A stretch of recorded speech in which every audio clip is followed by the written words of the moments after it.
الحمدللہ وکفا والصلاة والسلام علی من لا نبی بعد۔ پیارے سامعین و ناظرین، آدمی اپنی حاجات کو پوری کرنے کے لیے، اپنی ضروریات کو پوری کرنے کے لیے، دعا کرانے کے لیے کبھی کبھی دور دراز کا سفر کر کے اللہ والوں کے پاس جاتا ہے، نیک آدمیوں کے پاس جاتا ہے کہ میں اللہ والے سے، نیک بندے سے دعا کروں گا، رب العالمین ان کی دعا کو قبولیت سے نوازیں گے اور میری آنے والی پریشانیاں، مصائب اور جو دکھ ہیں رب العالمین اپنی خاص رحمت سے دور فرما دیں گے۔ اگرچہ یہ عمل حدیث پاک سے بھی ثابت ہے، لیکن کتنا ہی خوش نصیب ہے وہ آدمی کہ جو اللہ کے نورانی فرشتوں کی دعائیں پا رہا ہے، جو اللہ کے ہاں بزرگ ہیں، جو اللہ کے ہاں عزت والے ہیں نورانی فرشتے، ان کی جو دعائیں پاتا ہے وہ بہت ہی زیادہ احترام کے لائق ہے، بہت ہی زیادہ خوش نصیب ہے وہ آدمی جس کے لیے اللہ کے نورانی فرشتے دعائیں کریں۔ حدیث پاک میں آتا ہے ایک دفعہ نبی پاک صلی اللہ علیہ وسلم نے ایک صحابی کے ہاں کھانا کھایا تو پھر اس کے لیے دعا کی، افطر عندکم الصائمون واکل طعامکم الابرار وصلت علیکم الملائکہ۔ اے میرے پیارے صحابی، میں تیرے لیے یہ دعا کرتا ہوں کہ اللہ کے نورانی فرشتے تیرے لیے دعائیں کرتے رہیں۔ یعنی کس قدر یہ سعادت مندی ہے کہ آدمی اللہ کے نورانی فرشتوں کی دعائیں پائے۔ تو آئیے ایسے ہم عمل کریں جن کے کرنے سے ہمیں اللہ کے نورانی فرشتوں کی دعائیں مل جائیں۔ من جملہ نیک اعمال میں سے میں آپ کے سامنے دو عمل رکھتا ہوں۔ نبی پاک صلی اللہ علیہ وسلم کی ایک مشہور حدیث ہے، اللہ کے پیغمبر فرماتے ہیں لیس من عبد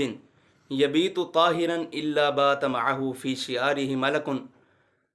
لا ينقلب ساعة من اللیل الا قال اللہم اغفر له وارحمه۔ نبی پاک صلی اللہ علیہ وسلم فرماتے ہیں جب کوئی آدمی رات کے وقت وضو کر کے سو جاتا ہے، رات کے وقت وضو کر کے سو جاتا ہے، اور جب بھی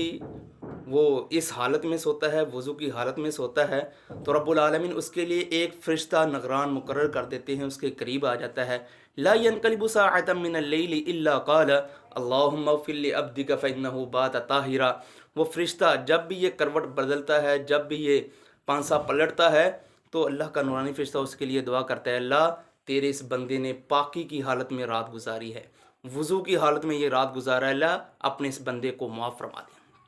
کتنا ہی خوش نصیب ہے وہ آدمی جس کے لیے اللہ کا نورانی فرشتہ دعا کر رہا ہے۔ تو دوسرا عمل سماعت فرمائیے، نبی پاک صلی اللہ علیہ وسلم نے فرمایا کہ جو آدمی فرض نماز پڑھتا ہے اور نماز پڑھنے کے بعد الملائکۃ تصلی علی احدکم ما دام فی مصلی الذی صلی فیہ ما لم یحدث، کہ جو آدمی نماز پڑھنے کے بعد اپنی نماز والی جگہ پر بیٹھا رہتا ہے، جس جگہ اس نے نماز پڑھی تھی، وہ ذکر و اذکار میں مشغول رہتا ہے، وہ اپنی نماز والی جگہ پہ بیٹھا رہتا ہے، ما لم یحدث، جب تک وہ اللہ کا ذکر کرتا رہتا ہے، نماز والی جگہ پر بیٹھا رہتا ہے، بے وضو نہیں ہوتا، تو اللہ کا نورانی فرشتہ اس کے لیے دعا کرتا ہے، اللہم اغفر لہ وارحمہ، اے اللہ اپنے اس بندے کو معاف کر دے، اے اللہ اپنے اس بندے پر رحمت نازل فرما۔ مطلب کہ اللہ اس کی زندگی کے گناہوں کو معاف کر دے اور اس کی پریشانیاں دور کر دے، اس پر رحم فرما، اے اللہ اس پہ رحم فرما، اس کے آنے والی مصائب کو دور کر دے، جن ازمائشوں کے اندر یہ وقتی طور پر مبتلا ہے، اللہ ان ازمائشوں کو بھی ختم فرما دے۔ کس قدر خوش نصیب ہیں وہ لوگ جو اللہ کے نورانی فرشتوں کی دعائیں پا رہے ہیں۔ تو آئیو پیارے سامعین و ناظرین، اگر ہم چاہتے ہیں کہ اللہ کے نورانی فرشتے ہمارے لیے دعا کریں تو اس کے لیے ہمیں یہ نیک اعمال کرنے چاہیے۔ وآخر دعوایا ان الحمدللہ رب العالمین۔